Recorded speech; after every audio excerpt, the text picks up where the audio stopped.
Ya, sudah terlihat ya kalau saya sudah merekod yang saya materi pertemuan kedua.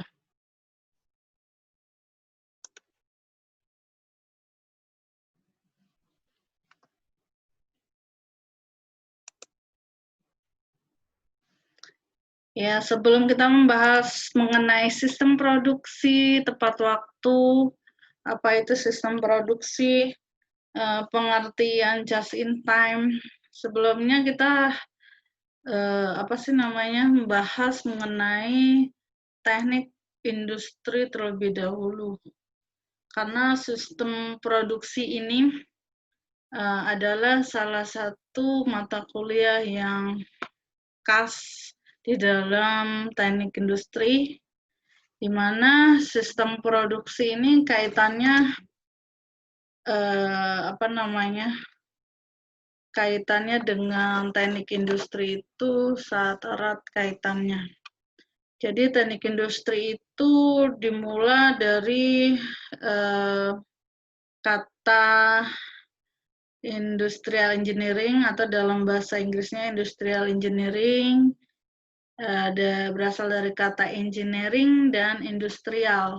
Jadi yang namanya engineering itu adalah suatu ilmu untuk memecahkan suatu permasalahan atau membuat hidup yang lebih baik. Sedangkan industrial itu adalah praktek dalam dunia manufaktur untuk membuat suatu barang, produk. Nah, dan rekayasa atau engineering ini adalah bagaimana cara menyelesaikan permasalahan, menganalisis, dan merancang sistem atau designing. Jadi seorang teknik industri itu harus mampu mengidentifikasi suatu permasalahan dalam sistem, menganalisis, kemudian memperbaiki atau bahkan merancang sebuah sistem kerja yang baru, yang lebih efektif dan efisien. Nah, ciri khas dari teknik industri itu adalah peningkatan efisiensi dan efektivitas kegiatan dalam dunia industri. Kita lihat efisiensi di sini adalah kemampuan untuk menghasilkan sesuatu tanpa membuang-buang bahan, waktu, atau energi. Nah, biasanya efisiensi ini dikaitkan dengan apa? Pengurangan waktu proses, perbaikan sistem, penentuan standar. Nah, kemudian kalau efektivitas itu tujuan untuk mencapai suatu sasaran dengan menggunakan cara atau metode yang tepat, efektivitas. Biasanya kalau yang dihubungkan dengan waktu itu efektivitas atau efisiensi. Pengurangan waktu. Efisiensi, Bu.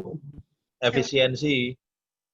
Efektivitas atau efisiensi? Kalau biaya, efisiensi atau efektivitas? Efisiensi. Oh iya, kebalik, Bu. Oh, kebalik ya. Efektivitas waktu. Ya, efektivitas waktu, efisiensi biaya ya. Begitu. Iya, Bu. Nah, kemudian di sini sistem produksi tepat waktu atau just in time di sini sistem produksi yang awalnya dikembangkan oleh perusahaan Jepang yang ada. Jadi prinsipnya hanya memproduksi jenis barang yang diminta, sejumlah yang diperlukan, dan pada saat yang dibutuhkan oleh konsumen. Jadi konsep just in time di sini adalah menerapkan konsep teknik industri itu tadi. Jadi menganalisis sistem atau merancang sebuah sistem, terutama sistem produksi itu bagaimana berjalan secara efektif dan seefektif dan seefisien mungkin. Udah. Jadi pada saat material didatangkan dari pemasok itu harus tepat waktu. Kemudian produksi barang atau produknya itu juga benar-benar dibutuhkan oleh konsumen, sehingga akan sangat menghemat, bahkan menyediakan biaya persediaan barang, penyimpanan barang atau stocking cost. Nah, biasanya di suatu perusahaan atau di pabrik itu banyak juga yang menumpuk barang-barang hasil produksinya, karena memang produksi barangnya itu tidak sesuai dengan kebutuhan customer. Jadi suatu pabrik memproduksi barang atau produk itu bukan berdasarkan orderan yang ada pada saat ini, tapi untuk stok. Nah, akibatnya menjadi inventory itu jadinya menumpuk begitu. Mungkin untuk beberapa produk tertentu bisa disimpan di gudang gitu. Tapi kalau misalnya seperti makanan ya, itu tidak ada batas waktu untuk penyimpanannya gitu. Kalau misalnya di tempat kalian itu sendiri pernah nggak kalian menemukan kelebihan stok, atau misalnya perusahaan memang memproduksi tidak pada saat itu, maksudnya tidak pada saat dibutuhkan konsumen gitu.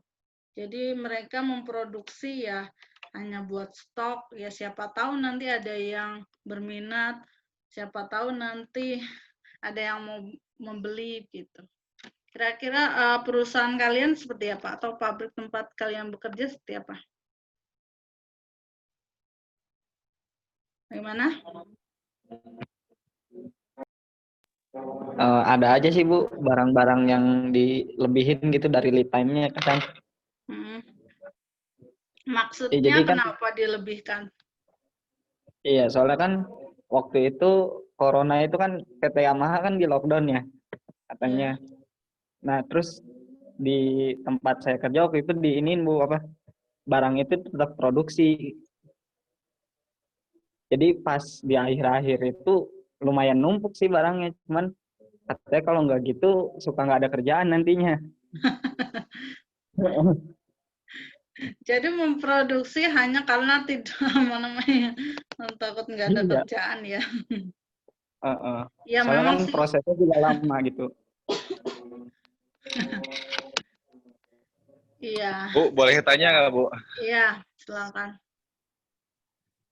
Bu, kayaknya hampir sama Ricky gitu kan. Ini kalau misalkan di sebuah perusahaan, katakanlah perusahaan manufaktur gitu ya, kan kalau ada pemesanan itu inden ya, misalkan inden sampai sekitar 3 bulan, sedangkan kita kan nggak tahu itu pemesanan itu dipesan sama siapa, kan itu ya ada bagiannya tertentu kan Pak, Bu, nggak mungkin kan orang produksi tahu itu untuk siapa. Nah, maksud saya itu kalau misalkan kita memproduksi untuk 3 bulan kemudian, itu kan masuknya ke inventory atau masih tetap ke just in time, Bu? Karena kan kita inden gitu, pesan tapi inden gitu. Itu masuk ke just in time juga atau bukan? Oh, begitu ya. Ini produknya apa dulu ya, tapi ya Toyib? Boleh dikatakan sepeda motor tadi sama mobil lah gitu, bukan? Soalnya kalau beli motor juga ada yang inden kan, terus beli mobil juga kan ada yang inden sampai sekian mungkin bulan ini baru. tergantung juga ya, itu materialnya itu belinya dari mana, gitu kan? Kalau misalnya materialnya belinya di luar negeri, mungkin butuh waktu lama untuk untuk memesan ya. Sebenarnya just in time di sini bukan hanya sekedar tepat tepat waktu aja ya. Juga apa sih namanya? Tepat kualitas, kuantitas, tepat guna. Tapi kalau misalnya dipesannya itu sebelum digunakan. Kira-kira digunakannya itu berapa lama lagi itu? Ya mungkin Bu bisa sebulan kemudian gitu Bu, kan misalkan kan kalau warna tertentu ya kan memang sudah dipesan, tapi itu ada di apa namanya itu tempat penyimpanan sementara atau storage dulu gitu loh Bu.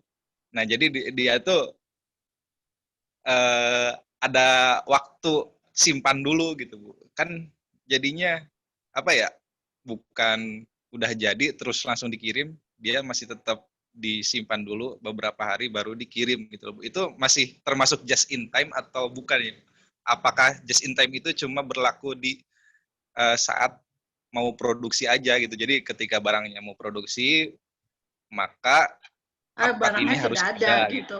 Ya, masih termasuk just in time sih, karena itu kan mau pada saat apa sih namanya, produk akan diproduksi, materialnya sudah ada gitu. Gitu Thoyib. Iya Bu, ya Bu. Masih. Iya Bu. Kecuali kalau misalnya dia mau mulai produksi tapi materialnya belum ada gitu. Itu kan materialnya sudah ada di ini kan apa sih namanya? Di gudang kan, Thoyib? Iya betul Bu, betul Bu. Berarti kalau misalkan barangnya sudah jadi terus tersimpan itu nggak termasuk ke just in time ya Bu? Itu Misalkan belum. barangnya ini udah dirakit gitu loh Bu, maksudnya udah Iya. jadi. Oh, sudah jadi. Mau didistribusikannya sehari sebelumnya, sehari setelahnya atau berapa hari setelahnya? Bisa lebih dari sehari atau mungkin kan saya kalau misalkan lihat itu bisa lebih dari seminggu, sebulan, ada yang ya udah berdebu gitu loh Bu. Waduh, itu mah udah bukan just in time lagi, Toyib ya. Berarti itu tidak membuat berdasarkan pemesanan ya Bu ya kalau seperti itu ya. Iya, tidak juga. Dilihat dulu konteksnya dulu ya, Toy. Just in time itu seperti apa. Yang pasti just in time itu apa namanya tidak banyak mengulur waktu, memboros waktu, apa namanya, kalau misalnya produknya itu ditaruh di warehouse atau di gudang kan pasti ada biaya-biaya penyimpanannya juga, ya kan? Biaya penyimpanannya itu berapa, nah itu juga akan Ya, betul Bu. pemborosan waktu juga gitu. Gitu Tayeb. Baik Bu, terima kasih. Ya, sama-sama. Ada yang mau bertanya lagi?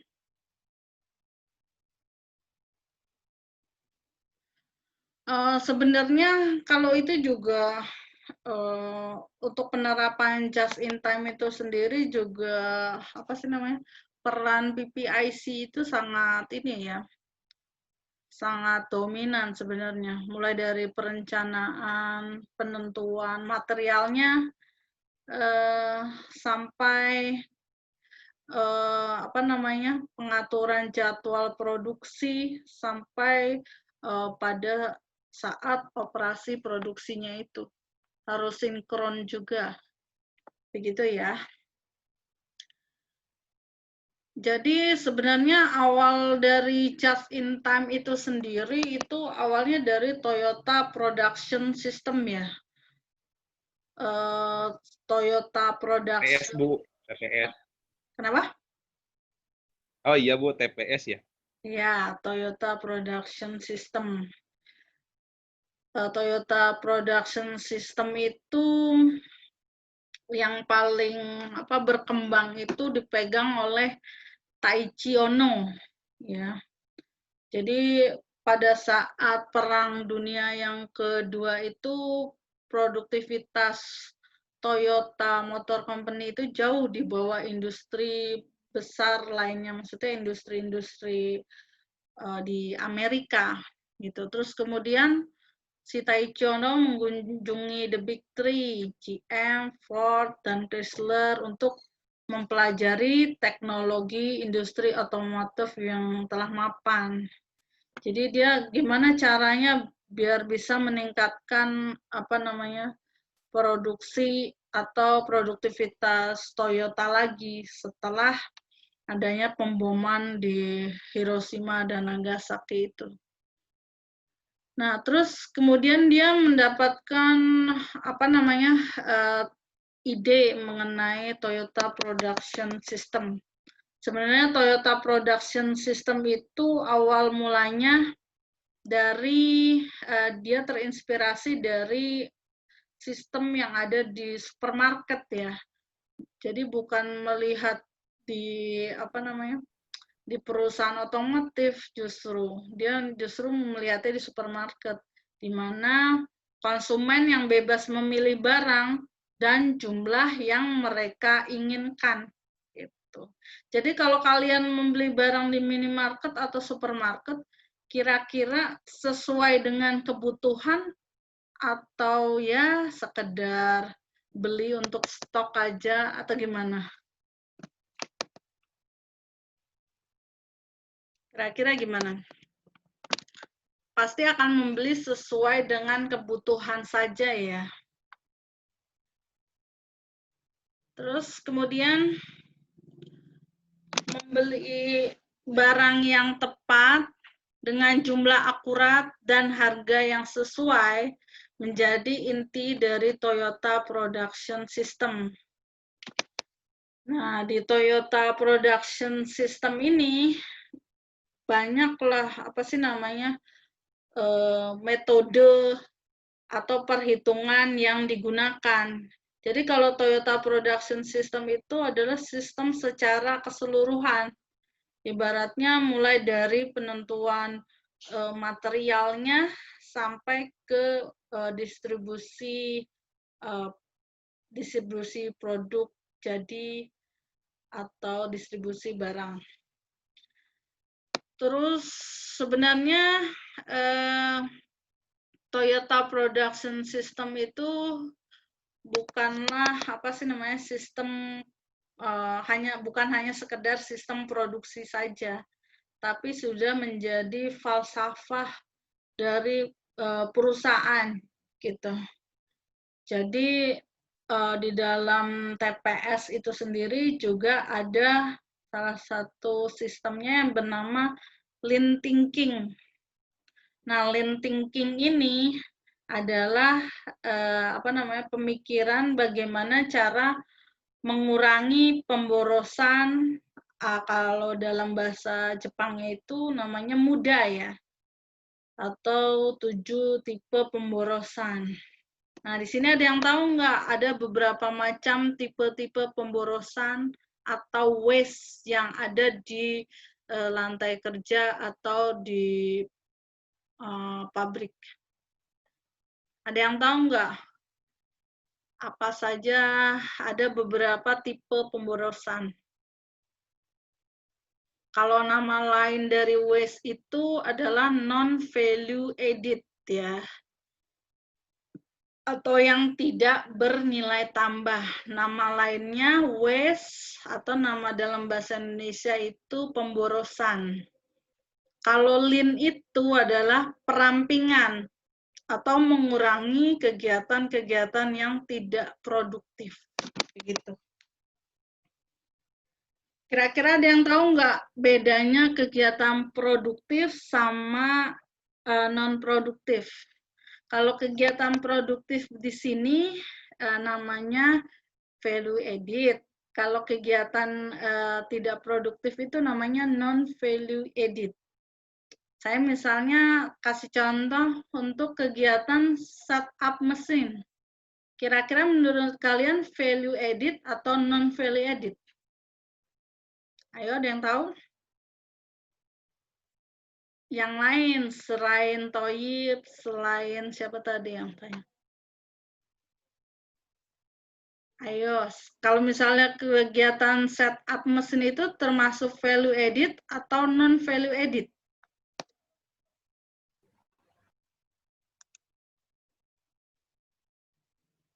Mau ditanya ini? Setup mesin gimana, Bu? Ya, kalau misalnya pada saat kalian mau memulai, apalagi di operator produksi gitu ya, itu kan pasti ada setup mesin ya. Itu termasuk value edit atau non value edit. Kalau menurut saya sih itu value edit, Bu. Karena baru mulai ya. Iya, Heeh. kalau menurut Aldi value edit. Kalau menurut yang lain, maksudnya value edit di sini itu dia kegiatannya itu langsung berkaitan dengan apa sih namanya kebutuhan customer gitu. Jadi setup mesin itu berhubungan langsung sama kebutuhan customer nggak, Aldi? Gimana, Bu? Mohon maaf. Ya. Jadi yang namanya value edit itu, bernilai tambah itu adalah kegiatan yang langsung berkaitan dengan kebutuhan customer, ya. Nah, kalau setup mesin itu termasuk ke dalam value edit atau bukan? Kalau customer berarti bukan. Ya, berarti bukan dong. Nah, kalau yang namanya pas proses produksinya, nah itu pasti value edit gitu. Apalagi menunggu material yang datang, itu value edit apa non value edit? Untuk customer itu bukan, Bu. Iya, bukan lah. Gitu. Yang berhubungan dengan customer itu pasti value edit. Kalau menunggu material yang datang ya tidak, bukan. Karena itu termasuk waste ya, pemborosan juga.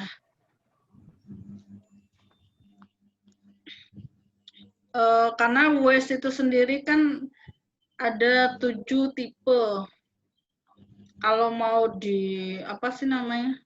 Mau disingkat itu namanya teamwork ya. Kalau untuk apa mempermudah menghafal. T itu artinya ada yang tahu T? Transportation. Transportasi. Yang mana, Bu? Transportation. Terus ada lagi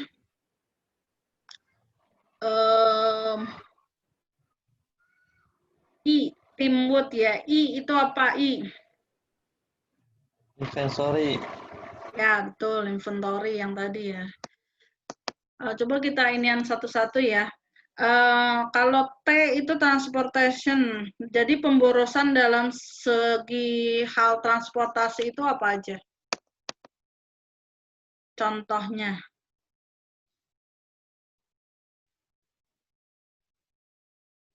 Ada yang tahu? Dalam transportasi ya, Bu. Transportasi itu apa? Barang. Apa? Bensin, tol, kayak gitu masuk gak sih, Bu? Bukan. Oh, Bukan itu maksudnya. Menunggu barang gitu ya, Bu ya. Menunggu barang datang mungkin. Atau Apa ya? proses. Bu, kapasitasnya kali, Bu. Kenapa? Kapasitasnya mungkin harusnya bawa. Itu Bu, Bukan. kapasitas misalkan dalam pengiriman. Ya. Dalam satu truk itu misalkan muat 10 atau 15, dia cuma muat setengahnya gitu. Cuma ngambil setengahnya atau Transportation, perpindahan atau pemborosan dalam segi hal perpindahan. Bisa, itu juga bisa ya. Terus ada juga yang transportation maksudnya itu untuk pembelian bahan bakunya itu terlalu jauh, itu juga bisa ya. Ya. Karena resiko rusak itu. Iya, resiko kerusakan. Nah, makanya itu biasanya setiap pabrik biasanya mendekatkan diri dengan bahan baku ya. Maksudnya lokasinya gitu. Biasanya ya gunanya untuk mengurangi ongkos pengiriman itu sendiri gitu ya. Itu juga transportation. Terus ada juga yang transportasi pemborosan dalam segi hal transportasi itu jarak antara mesin yang satu dengan mesin yang lain yang harusnya didekatkan malah justru dijauhkan gitu. Itu juga bisa ya. Itu juga tergantung dari pengaturan layout-nya. Pengaturan layout-nya itu tidak sesuai, jadi akan menimbulkan pemborosan dalam segi transportasi. Begitu. Oh, ini waktunya tinggal 6 menit lagi. Habis ini silakan join lagi, apa ya.